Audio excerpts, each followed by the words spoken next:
Grazie. Thank you very much. Mi ricordo quando ero militare a Milano, mi fidanzai di una milanese e la racconto sempre questa cosa perché mi è rimasto impresso, perché io veramente ero innamorato di quella ragazza, era un anno di militare, quindi tu ero guaglione, 19 anni. Quando finì la leva militare me la portai a Napoli questa milanese, quella era bella, guarda, prima era bellissima.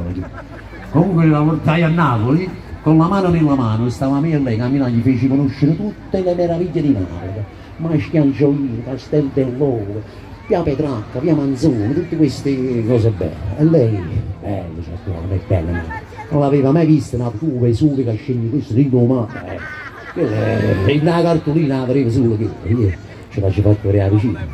Poi disse vicino a me, anche tu sei bello, mi guarda negli occhi a me, profondi così, quanto sei bello, perché poi l'amore è cibo, no? Non voglio dire. Però disse queste parole, quindi ci posso pensare, è bella Napoli anche tu, però siete delinquenti. Oh. E tu pigli i primi punti, tu ti fa buoni punti, perché allora io scrissi queste canzoni per difendere la mia patria, la nostra patria, la Campania, no? Sempre che si andiamo paziente, sì. Siamo innamorati mia e te voglio bene. Ma non mi veniva a dire che Napoli è malamente. Nessuno ti ha detto mai perché Napoli è così. E poi come lo dici? Allora va bene legge, milanese, stanno a sentire. Ma mo ti parli Napoli. Ti parli mamma mia. Questa è Napoli spandana, a partire rugiano, siamo tutto malamente, perché non ne niente, io non fa morire nell'attesa mangiata, questa è Napoli spandana, favorite sposata.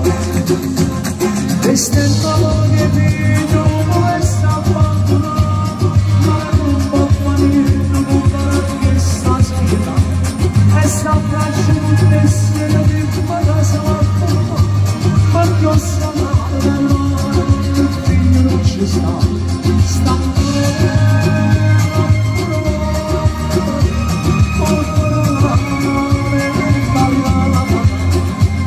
perché senza di più